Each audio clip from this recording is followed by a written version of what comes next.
Sir आपकी आवाज नहीं आ रही। सर सर आपका माइक आवाज बंद नहीं है। आ रही। हाँ, अगर जो है हमने लास्ट क्लास में पढ़ा था कि मेंस्ट्रुएशन साइकिल में अगर स्पर्म और एग फ्यूज नहीं होते हैं तो इन दैट केस, हाँ, इन दैट केस एक सेकेंड,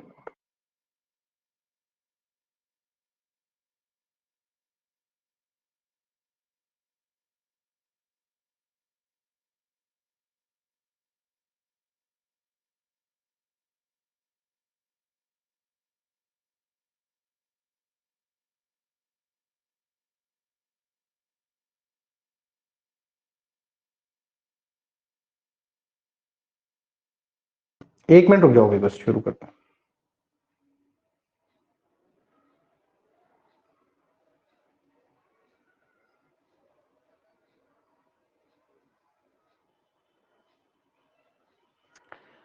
हाँ एक मिनट बस, ये लास्ट एक और बच्चा है जो, ये जब भी तो यार प्रॉब्लम क्रिएट होती है ना। एक मिनट और रुक जाओ बस, फिर शुरू करते हैं।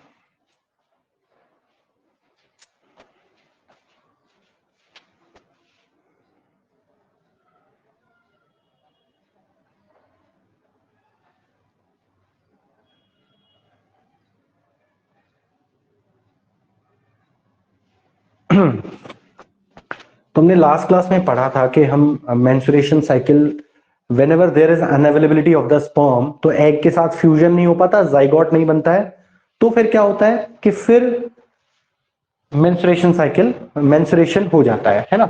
लेकिन अगर क्या हो कि स्पर्म की अवेलेबिलिटी हो जाए, देखिए मेंस्ट्रुएशन कब होता था? In the absence of sperm, in the availability, unavailability of the sperm.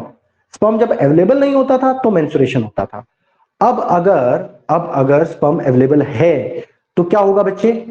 Male gamete और फीमेल गैमीट फर्टिलाइज हो जाएगा। फर्टिलाइज होगा तो क्या बनेगा? सबसे पहला प्रोडक्ट क्या बनता है जब भी मेल गैमेट, चैट बॉक्स में डालो जल्दी से सबसे पहले फटाफट, कि अगर मेल गैमेट और फीमेल गैमेट फ्यूज होते हैं बच्चों, तो what is the first product? Please share in chat box fast.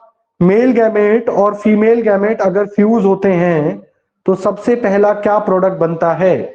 सबसे पहले क्या बनता है? बहुत सारे लोगों ने मैसेज कर दिया, very good, zygote, very good, zygote बनता है बच्चों सबसे पहले, है ना। तो अब ध्यान से सुनिएगा। हम्म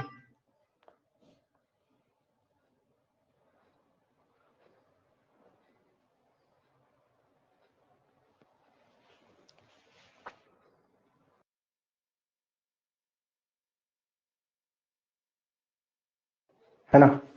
अब क्या हो अगर जाइगॉट जो है, अब मेरी बात सुनना, कि जाइगॉट बन गया।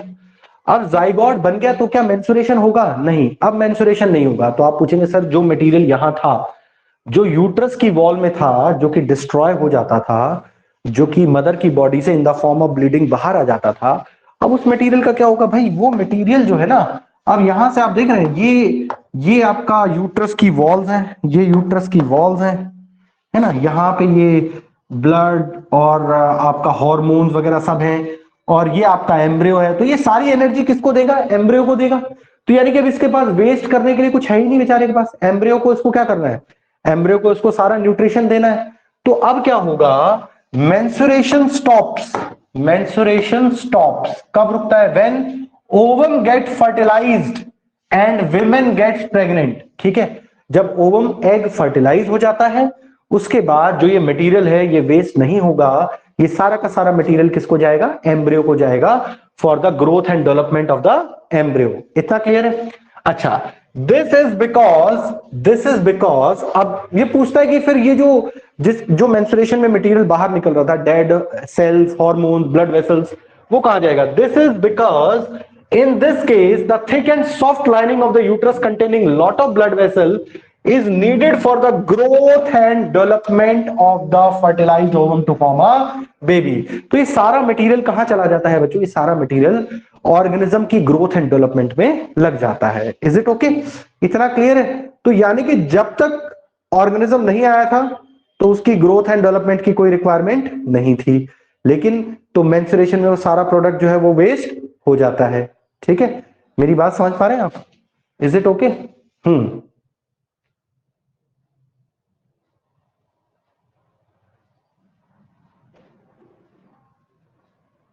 ठीक है असद, मेरी आवाज आ रही है आपको ना?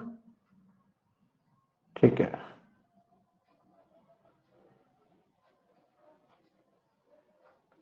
तनिष्क आ गए हो क्लास में? तनिष्क,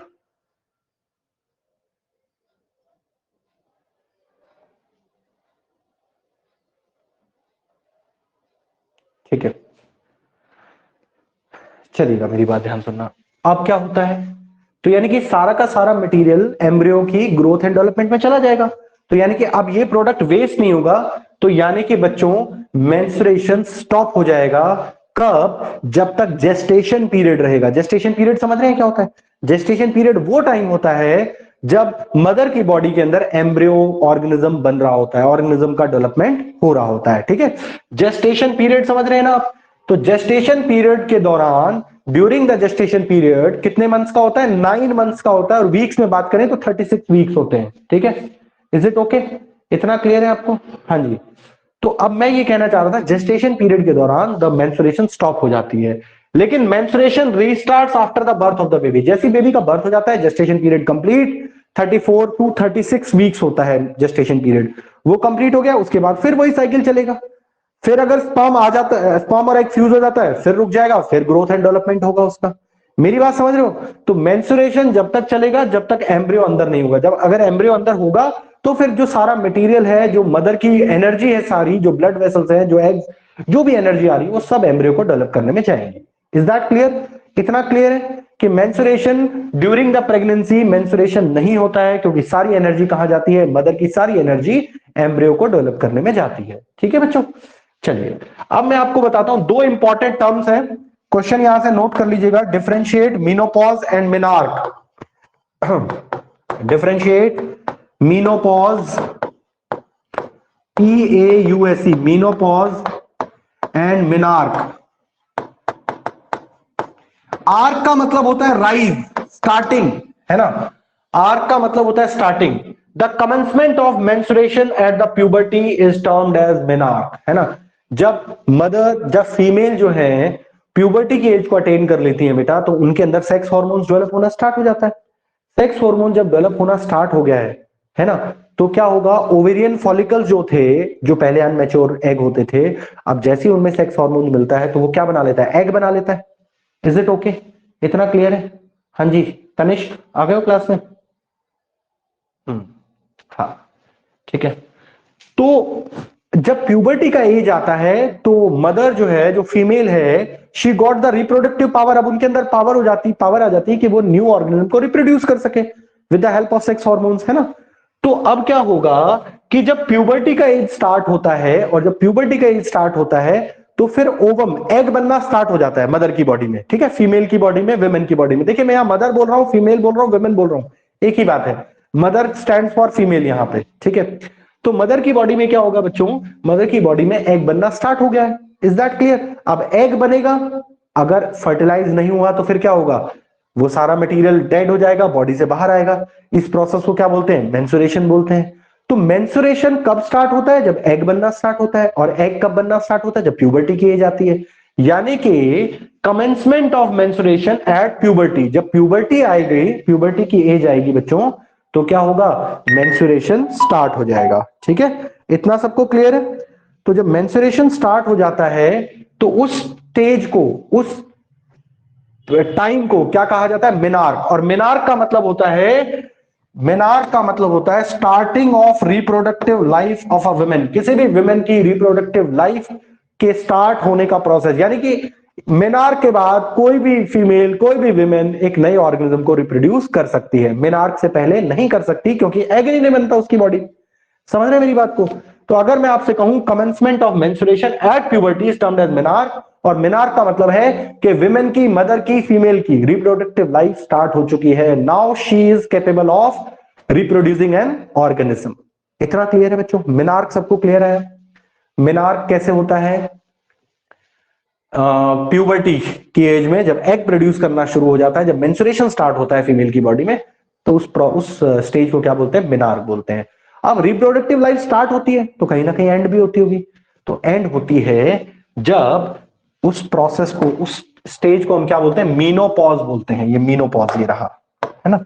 अब देखिए क्या होता है कि during the life women attain the reproduction potential, reproduction power आती है। लेकिन क्या होता है कि 50 की एज तक आते आते क्या होता है कि ये मेंस्ट्रुएशन जो है ना वो स्टॉप हो जाता है फीमेल की बॉडी में। रीजन क्या है कि बेटा देखो, नए ऑर्गेनिज्म को अपनी बॉडी में ग्रोथ कराने के लिए बहुत ज्यादा एनर्जी चाहिए। शायद 50 की एज में, 50 के अराउंड क्या होता है कि इतनी एनर्जी, इतनी पावर नहीं बचती फीमेल के अंदर कि वो अपने साथ साथ एक नए ऑर्गेनिज्म को और डेवलप कर सके, है ना। तो हेल्दी और स्ट्रॉन्ग ऑर्गेनिज्म डेवलप नहीं हो पाएगा, इसलिए नेचर ने कुछ ऐसा अरेंजमेंट किया हुआ है कि 50 की एज तक आते आते मेंस्ट्रुएशन साइकिल स्टॉप हो जाती है and women loses the power of reproduction. 50 की एज के बाद रिप्रोड्यूस नहीं कर सकती हैं विमेन, ठीक है, मदर रिप्रोड्यूस नहीं कर सकती है, और it marks as the end of the reproductive life of women. तो रिप्रोडक्टिव लाइफ की बिगिनिंग कहां से होती है? मेनार्क से, और एंड कहां होता है? मेनोपॉज से। Is it okay? इतना क्लियर है नहीं बच्चों? हाँ जी, ठीक है। हाँ, कैमरा ऑन करके रखें भी सब लोग। सोनित, कैमरा ऑन करके रखिए। तो बच्चों आपको एक क्वेश्चन लिखना है यहां से, differentiate menarche and menopause. Please ध्यान से करिएगा। और मेनार्क 10 to 12 की एज से स्टार्ट हो जाता है, और मेनोपॉज कहां एंड होता है? 50 की एज में। होता सिर्फ विमेन में है, मैन में नहीं होता है, सिर्फ विमेन में होता है, याद रखिएगा। Is it okay? प्लीज ध्यान से क्वेश्चन नोट कर लीजिए। सर एक डाउट है सर, जब प्यूबर्टी स्टार्ट हुई तब मेंस्ट्रुएशन भी स्टार्ट होता है? हाँ देखिए बेटा, प्यूबर्टी स्टार्ट होती है तो प्यूबर्टी का इंडिकेशन क्या है? सेक्स हार्मोन्स डेवलप होना, है ना। तो पहले क्या होते थे? पहले छोटे छोटे मदर की बॉडी में छोटे छोटे ओवेरियन फॉलिकल्स होते थे। ओवेरियन फॉलिकल्स होते हैं छोटे छोटे एग, ठीक है। छोटे छोटे एग क्या होते हैं? Ovarian follicles. ओवेरियन फॉलिकल्स, इन ओवेरियन फॉलिकल्स में जब सेक्स हॉर्मोन्स आने शुरू होते हैं बेटा, तो ये ओवेरियन फॉलिकल्स पता है क्या बना लेते हैं? ये ओवेरियन फॉलिकल्स बना लेते हैं ओवम, एग। यानी कि प्यूबर्टी से पहले तो सेक्स हॉर्मोन्स थे ही नहीं, और सेक्स हॉर्मोन्स होंगे नहीं तो एग बनेगा क्या? ये बताओ मुझे जरा, एग बनेगा? और जब एग ही नहीं होगा, ठीक है, तो मेंस्ट्रुएशन कहां से हो जाएगा? जब एग ही नहीं होगा तो मेंस्ट्रुएशन नहीं होगा। समझ रहे हो मेरी बात को? तो मेंस्ट्रुएशन कब स्टार्ट होता है? प्यूबर्टी की एज से ही स्टार्ट होता है, ठीक है। मेंस्ट्रुएशन का स्टार्ट होना, प्यूबर्टी का स्टार्ट होना, कॉम्प्लीमेंट्री टू ईच अदर, और ये बिगिनिंग होती है reproductive life of a women की, ठीक है। इस स्टेज के बाद कोई भी वुमेन जो है वो ऑर्गेनिज्म को रिप्रोड्यूस कर सकती है, ठीक है बच्चे। Is it okay? चले आगे।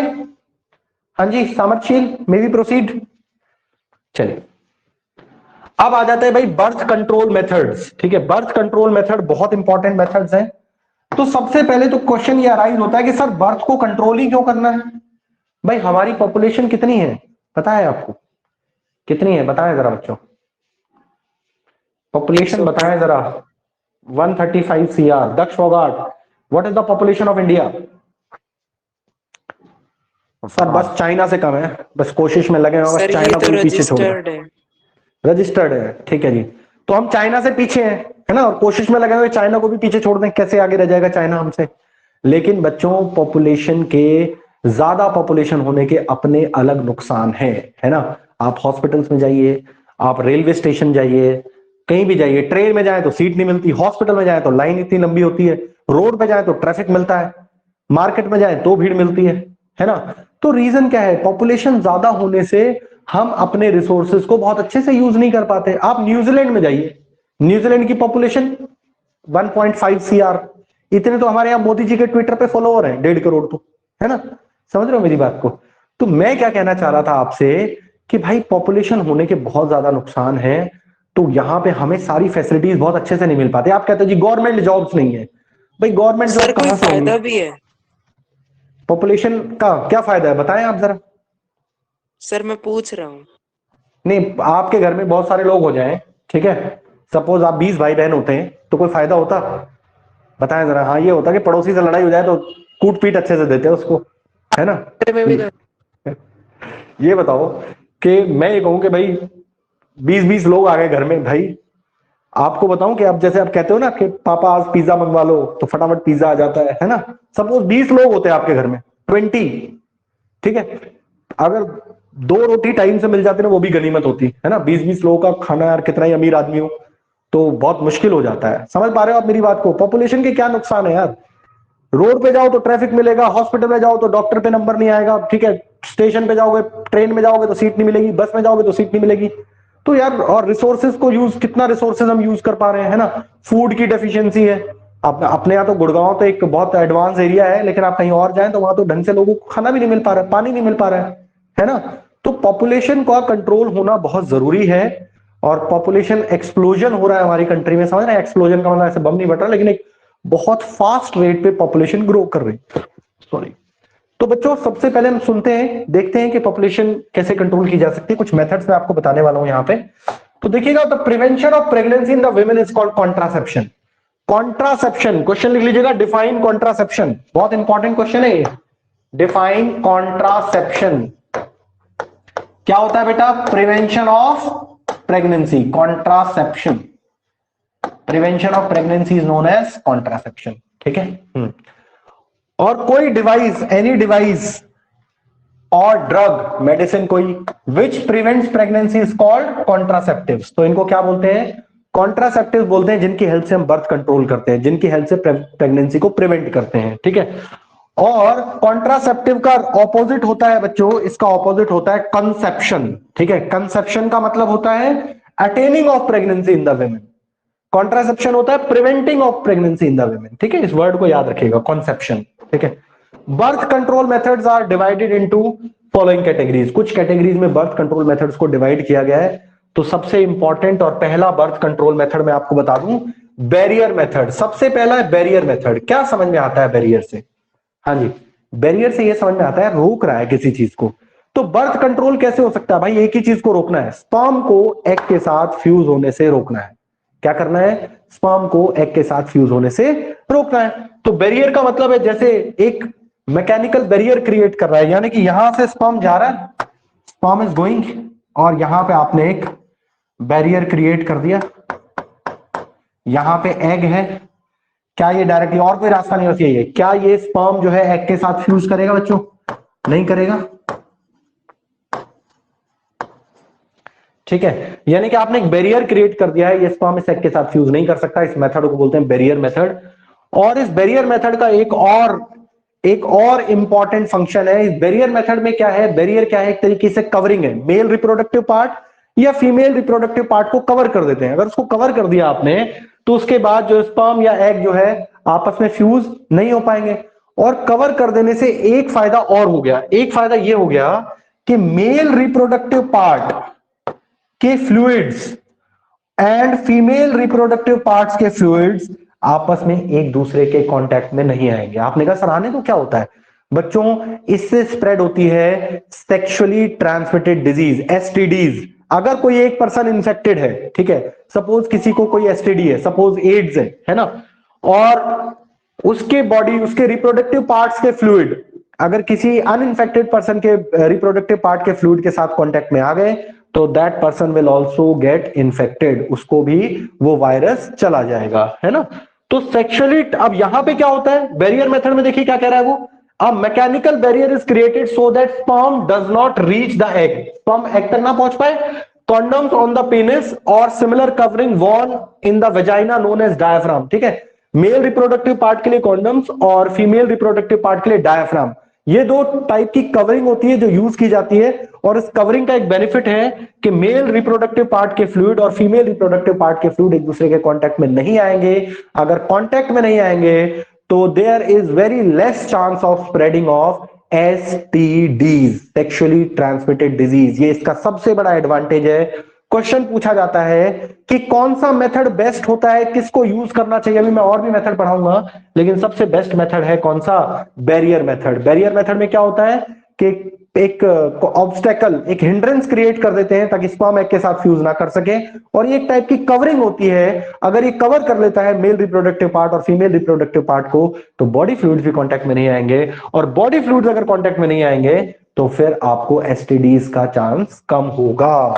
An important benefit of this method is that it protects the person from the sexually transmitted disease. तो बच्चों, क्वेश्चन आपके लिए बहुत अच्छा सा बन जाता है कि why barrier method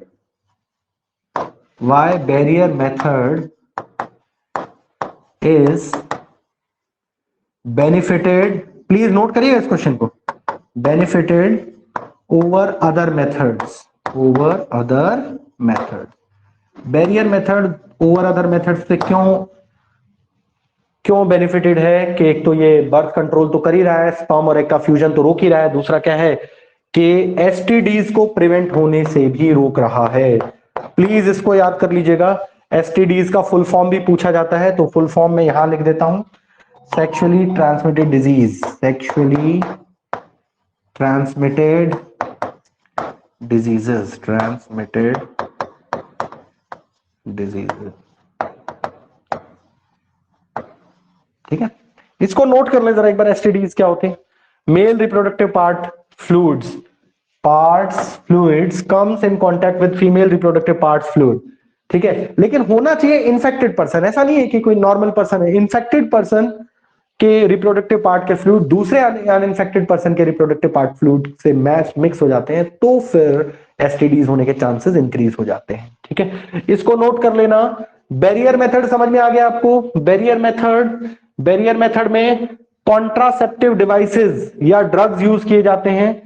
तो कॉन्ट्रासेप्टिव क्या होता है? जो प्रेगनेंसी को प्रिवेंट करने का काम करता है ना, वो कॉन्ट्रासेप्टिव्स हैं, जिसमें से एक मेथड मैंने बताया आपको, बैरियर मेथड। ठीक है जी, प्लीज ध्यान से इसको, बैरियर मेथड में मेल और फीमेल दोनों के बारे में बताया गया है, तो ध्यान से एक बार इसको पढ़ लें और इस चीज को नोट कर लें जरा एक बार फटाफट, क्विक। क्लियर है भाई? सामर्थशील, is it okay? Barrier method आपको सेक्सुअली ट्रांसमिटेड डिजीज से बचाते हैं, लास्ट वाली लाइन में इसका एडवांटेज दिया गया है। चले सोनित, मे बी प्रोसीड, आगे चले बच्चों। Jayant, Raman, yes sir. ये लिख लिया, क्वेश्चन लिख लेना। Define contraception, why barrier method is benefited over other methods, और एसटीडी का फुल फॉर्म लिख लिया है। Full form of STD please लिख लीजिए।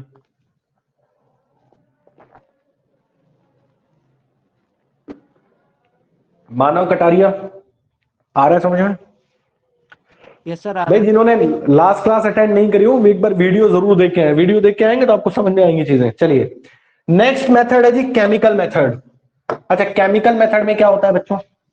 केमिकल मेथड में आपको पता है ओरल पिल्स, ठीक है, ओरल कॉन्ट्रासेप्टिव, ओसी का मतलब है ओरल कॉन्ट्रासेप्टिव, ओरल कॉन्ट्रासेप्टिव, कुछ ऐसी मेडिसिन हैं जो थ्रू कॉन्ट्रासेप्टिव्स, ठीक, जो इस फॉर्म में ली जाती है उनको ओरल कॉन्ट्रासेप्टिव्स बोलते हैं। ठीक है, ऐसी मेडिसिन जो इस टाइप की हों और वो कॉन्ट्रासेप्शन में हेल्प करें, प्रिवेंशन ऑफ प्रेगनेंसी में हेल्प करें, उनको ओरल कॉन्ट्रासेप्टिव कहा जाता है। इसमें क्या होता है बच्चों? In this method contraceptive acts, ध्यान से सुनना यार, contraceptive acts by changing the hormonal balance of the body so that egg are not released and fertilization can not अकर।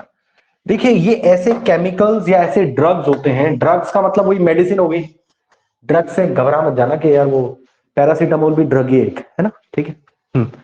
तो केमिकल्स ऐसे यूज करते हैं, वो क्या करते हैं, ये जो केमिकल्स हैं यहाँ पे, जो मेडिसिन है, ड्रग्स हैं, क्या करते हैं?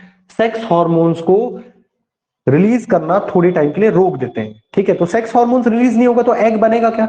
एग नहीं बनेगा, है ना, एग नहीं बनेगा। तो अब मेरी बात सोचना यार, ये बहुत ही खतरनाक होते हैं ये वाले जो है ना, इनको बहुत सबसे कम यूज किया जाने वाला मेथड ये है, क्योंकि इसके साइड इफेक्ट बहुत हैं।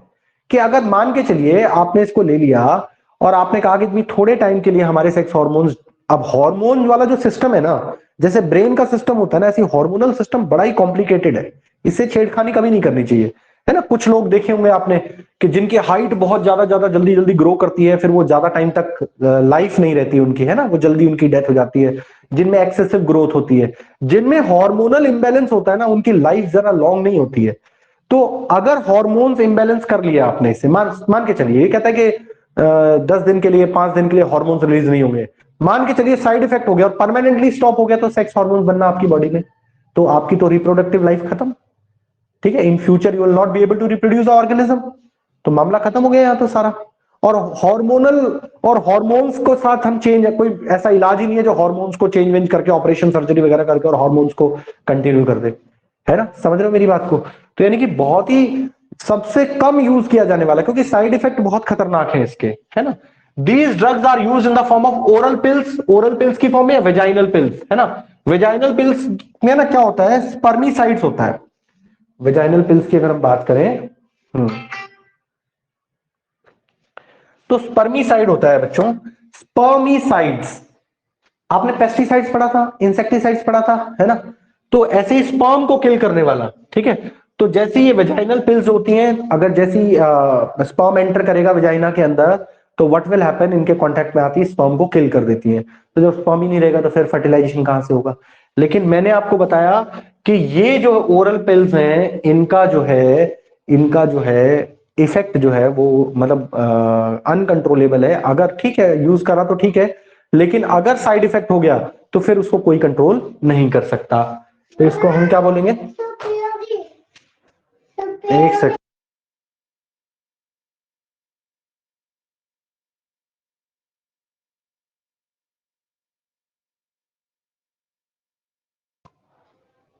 ठीक है।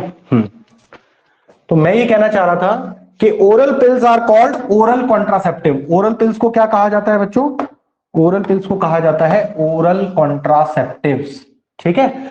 तो ओसी का फुल फॉर्म आ जाता है, ओसी का फुल फॉर्म आपको ध्यान से करना है, ओसी का फुल फॉर्म आपको ध्यान से करना है, ओरल कॉन्ट्रासेप्टिव्स, ठीक है। ओसी, ओरल कॉन्ट्रासेप्टिव कौन से होते हैं, जो ओरल पिल्स होती हैं, जो हार्मोनल इंबैलेंस करती हैं कुछ टाइम के लिए, ताकि सेक्स हार्मोन्स ना रिलीज हो, जिससे क्या होता है कि एग बनना बंद हो जाता है अगर सेक्स हार्मोन डेवलप ना हो बॉडी के अंदर, और अगर ये परमानेंटली हो गया। वैसे तो ठीक है, चल रहा है, कोई ऐसी दिक्कत नहीं है, लेकिन इनके साइड इफेक्ट ज्यादा होते हैं।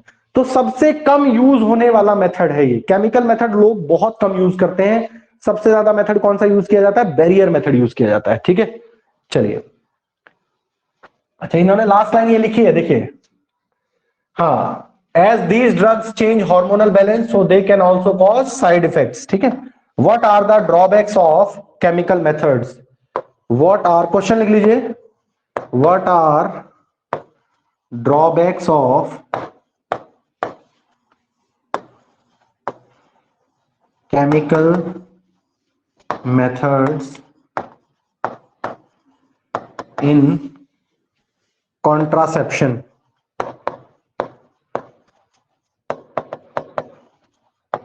What are the drawbacks of chemical methods in contraception, ठीक है। ये क्वेश्चन प्लीज इंपॉर्टेंट है, ध्यान से सुनिएगा।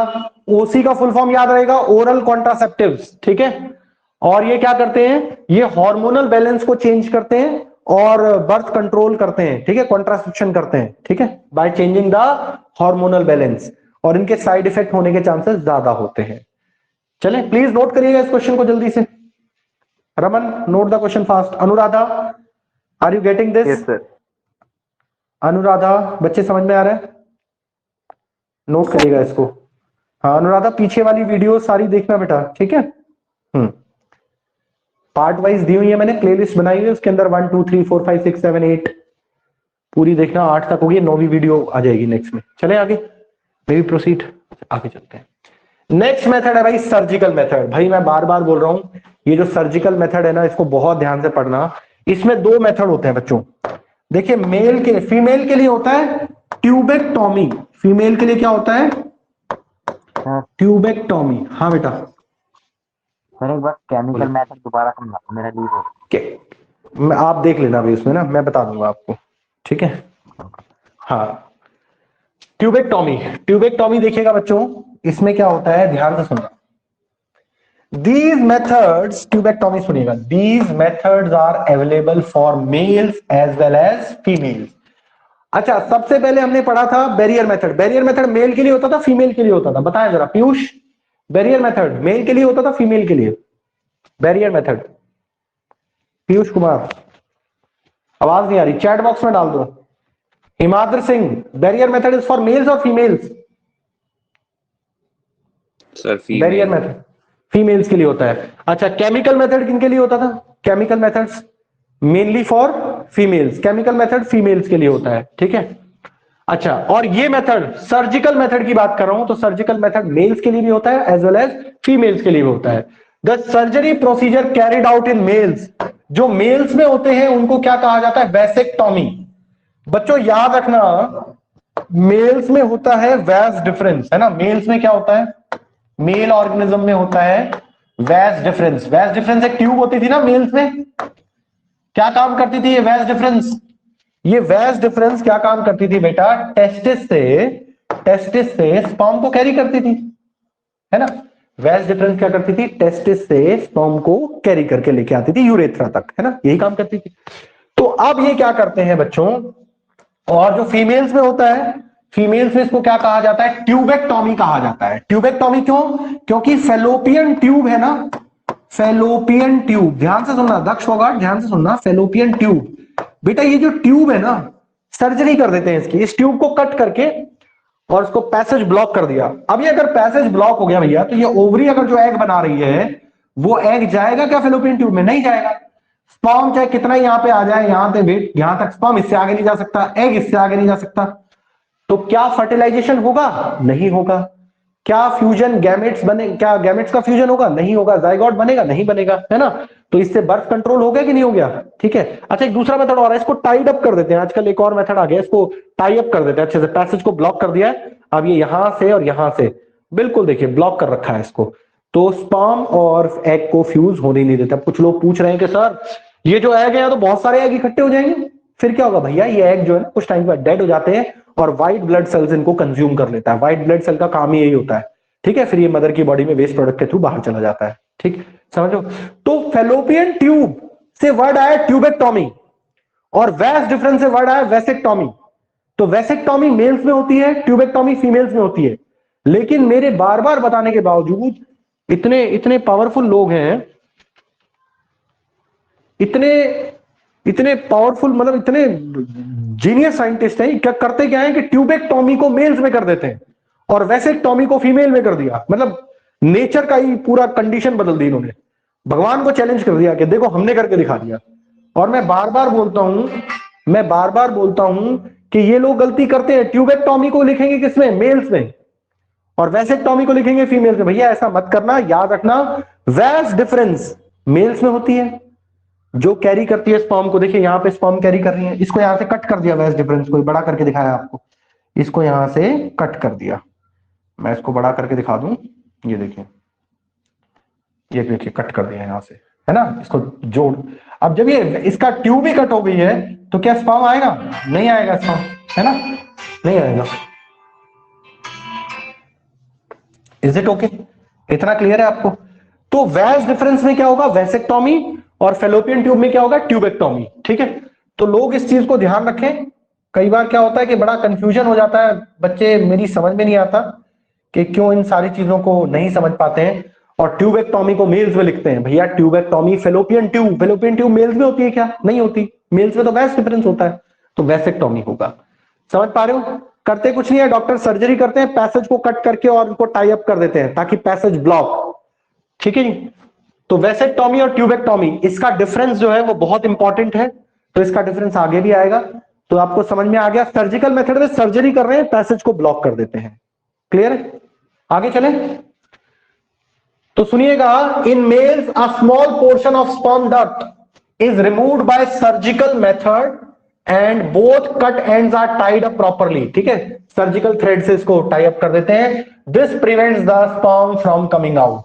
अगर यहां पे वैसेक्टॉमी में आपने ट्यूब्स को कट कर दिया है और उनको ब्लॉक कर दिया है, तो क्या स्पर्म निकल पाएगा इसमें से, नहीं निकलेगा, स्पर्म निकलेगा ही नहीं, तो फिर फ्यूजन नहीं होगा, तो बर्थ ऑर्गेनिज्म होगा ही नहीं, ठीक है।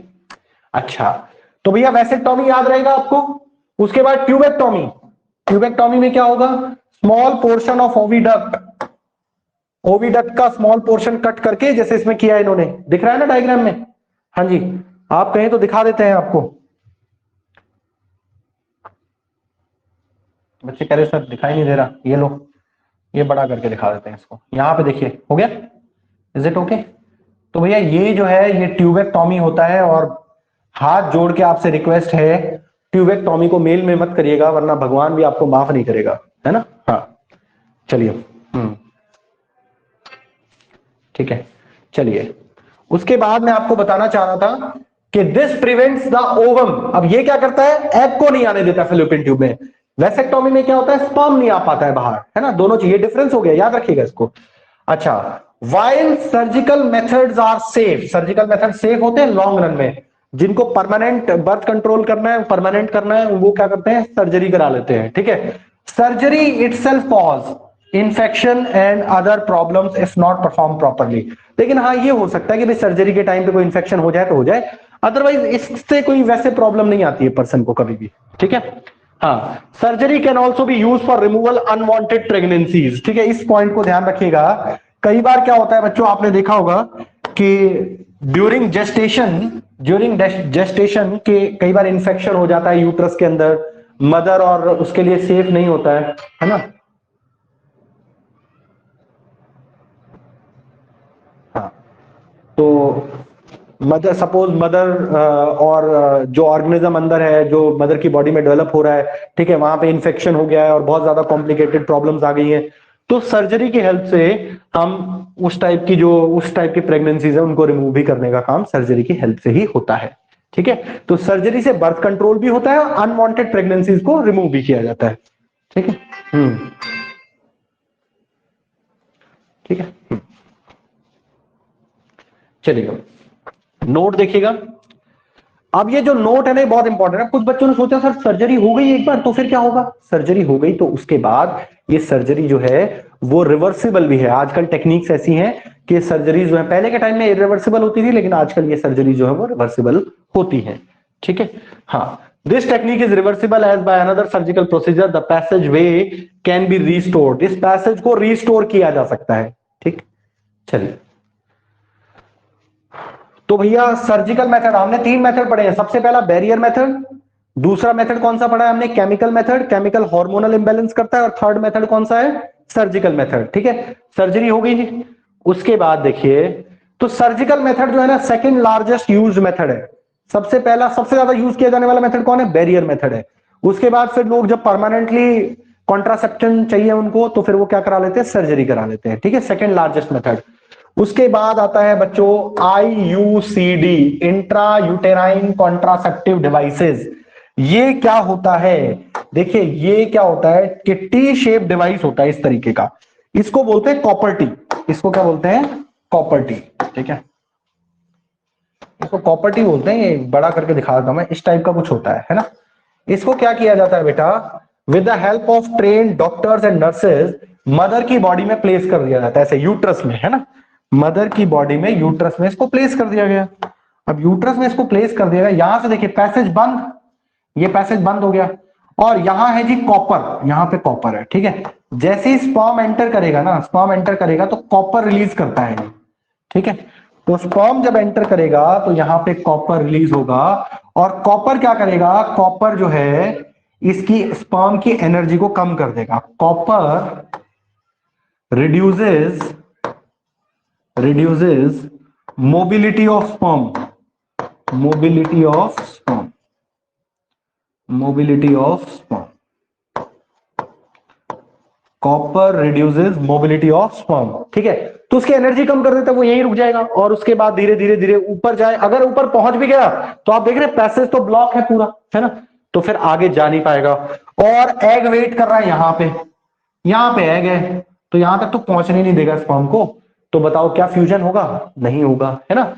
तो सबसे पहले इसका फुल फॉर्म याद कर लीजिएगा, intra uterine contraceptive devices, IUCD।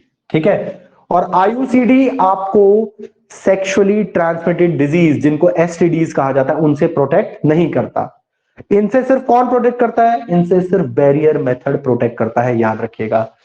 ये मेथड भी लोग यूज करते हैं, लेकिन ये थर्ड नंबर पे इसको यूज किया जाता है। सबसे पहले कौन सा, बैरियर मेथड, फिर सर्जिकल मेथड, उसके बाद IUCD। ये परमानेंट नहीं है, ये क्या है, अगर आपको 6 मंथ्स 5 मंथ्स 1 ईयर तक के लिए अगर आपको कॉन्ट्रासेप्शन चाहिए तो आप इसको लगवा सकते हैं, ट्रेन डॉक्टर्स। फिर उसके बाद यह डॉक्टर्स की हेल्प से ही फिर इसको रिमूव भी कर दिया जाता है। ये कोई सर्जरी नहीं है, बस इसको with the help of train doctors इसको प्लेस किया जाता है मदर के यूट्रस में, है ना। ओके, हाँ, contraceptive devices such as copper T और loop are placed in the uterus to prevent pregnancy by train doctors and nurses. अच्छा, आपको एक कॉपर की क्यों लिए, टी जो थी कॉपर की क्यों थी, क्योंकि कॉपर के पास एक ऐसी एनर्जी होती है कुछ स्पर्म को डीमोबाइल कर देता है, स्पर्म की एनर्जी को कम कर देता है कॉपर, इसलिए कॉपर टी यूज की जाती है। और कॉपर कम रिएक्टिव होता है ना, आपको पता है लीस्ट रिएक्टिव है, तो कॉपर में इरिटेशन वगैरह के चांसेस भी ज्यादा नहीं है। लेकिन इसमें प्रॉब्लम क्या होती है, कई बार अगर ये डिस्प्लेस हो जाए किसी भी वजह से, है ना, तो फिर ये बहुत ज्यादा इरिटेशन पेन वगैरह क्रिएट करती है। तो इस मेथड को भी कम लोग ही यूज करते हैं, ज्यादा लोग यूज नहीं करते। ठीक है, इज इट ओके? तो यहां पे देखिए साफ साफ लिखा हुआ है कि it can cause side effects due to irritation of uterus. ठीक है, साइड इफेक्ट और इरिटेशन ऑफ यूट्रस क्रिएट कर सकते हैं ये, इसीलिए इस मेथड को भी कम यूज किया जाता है। ठीक है, if women uses copper T as method of contraception to avoid unwanted pregnancies, then copper tea cannot protect from acquiring sexually transmitted disease. STDs occur due to fluid contact takes place in vagina. STDs किससे होती है? Fluid to fluid contact से। और fluid to fluid contact रोकने में सिर्फ एक ही method काम करता है, जिसको हम बोलते हैं बैरियर मेथड, क्योंकि वो कवरिंग है दोनों ऑर्गन्स के ऊपर, मेल रिप्रोडक्टिव पार्ट के ऊपर भी और फीमेल रिप्रोडक्टिव पार्ट के ऊपर भी। Is it okay? क्लियर है इतना? हाँ जी। तो फुल फॉर्म याद करनी है आपको, it can not protect us from sexually transmitted disease, this method is only for mothers, female या विमेन। मैं अगर ये तीनों वर्ड यूज कर रहा हूं, मदर का मतलब फीमेल ही है यहाँ पे, तो ये जनरली फीमेल में ही होता है, मेल्स में नहीं होता ये वाला मेथड। इतना क्लियर है बच्चों आपको? हाँ जी। तो आपने 4 मेथड पढ़े हैं अभी तक, 4 मेथड पढ़े हैं, barrier method, chemical method, surgical method, IUCD method. सबसे ज्यादा यूज किया जाने वाला, सबसे कम ये, ठीक है, ये एसटीडी से बचाता है, कॉस्टली भी ज्यादा नहीं होता, कोई हार्मोनल कोई किसी टाइप का कोई प्रॉब्लम नहीं है। ठीक है, इजी अवेलेबल होता है ना। तो ये मेथड सबसे ज्यादा यूज किया जाता है बच्चों। उसके बाद सर्जिकल मेथड दूसरे नंबर पे, थर्ड नंबर पे बहुत मजबूरी हो तो आईयूसीडी, और ये तो बहुत कम लोग ही यूज करते हैं क्योंकि ये हार्मोनल डिसबैलेंस कर देता है, तो जो कि बहुत ही खतरनाक है हमारे लिए। ठीक है, तो which method will you prefer? We will prefer barrier method. Question आता है कि बर्थ कंट्रोल मेथड्स क्या होते हैं और इनमें से सबसे ज्यादा मेथड कौन सा प्रेफरेबल है, तो हम बैरियर मेथड को ही प्रेफरेबल बताएंगे। ठीक है, इज इट ओके बच्चों? अब यहाँ पे लास्ट आपका टॉपिक आ जाता है। अब लास्ट टॉपिक जो है उसको प्लीज ध्यान से सुनना है आपने।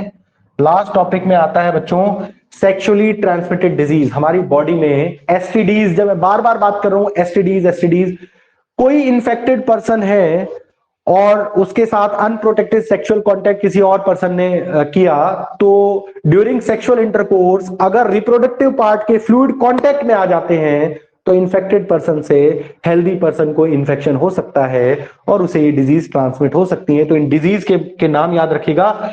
4 डिजीज है, 2 वायरल है, 2 बैक्टीरियल है, दोनों डिजीज। और इन डिजीज से हम कैसे प्रोटेक्ट कर सकते हैं अपने आप को? By using barrier method. Gonorrhoea and syphilis are caused by bacteria. Question आता है ये 2 बैक्टीरियल डिजीज के नाम बताइए, 2 वायरल डिजीज के। तो वायरल डिजीज कौन है बच्चों? AIDS and warts are caused by virus. AIDS का फुल फॉर्म याद रखिएगा, एड्स का full form of AIDS, full form of AIDS, HIV का full form human immunodeficiency virus. ठीक है जी, इज इट ओके? तो भाई ये चैप्टर आपका कंप्लीट हो चुका है। तो आपका जो अब होमवर्क जो बनता है, ठीक है, ये तो आपको स्कैन कर ही लेना है, इसको शेयर कर लेंगे। इसमें से क्वेश्चन पता लग गया आपको? दोनों क्वेश्चन नोट कर लीजिएगा जरा। Name 2 bacterial disease, name 2 viral disease. बच्चों अब आपका काम जो है, मैं इसको अपलोड कर रहा हूं और एनसीईआरटी क्वेश्चंस रिप्रोडक्शन के एनसीईआरटी क्वेश्चंस आपको सॉल्व करके परसों तक सबमिट करने हैं। 2 दिन का टाइम आपको दे रहा हूं। और जो कॉमन क्लास होगी ना A+B बैच की, वो किस में होगी बच्चों? जो एक कंबाइंड ग्रुप है आपका, ठीक है, जो पहले से चलता आ रहा है। और जब सेपरेट होगी तो आपकी इसी बैच बी की इसमें होगी, बैच ए की उसमें होगी। ठीक है, जो बैच ए वाले हैं वो इसमें से निकल जाएं, जो बैच ए वाले इसमें आ गए गलती से वो इसमें से निकल जाए, वो बैच अपना ए में ही रहे। ठीक है, और कल मैं ना, अभी एक्चुअली क्या है, सिलेबस थोड़ा सा पीछे चल रहा है, कल मैं एक्स्ट्रा क्लास ले रहा हूँ कंबाइंड ग्रुप की। इलेक्ट्रिसिटी चैप्टर में स्टार्ट करने वाला हूँ, इंट्रोडक्शन उसका हो रहा है, तो प्लीज क्लास को मिस मत कीजिएगा। 8:15 पे कल क्लास होगी और कंबाइंड ग्रुप में होगी। जो पुराना वाला ग्रुप है ना, आप ओपन करोगे ना तो ग्रीन आ जाएगा, यहाँ पे क्लास शुरू हो चुकी है, तो उसी को ज्वाइन करिएगा।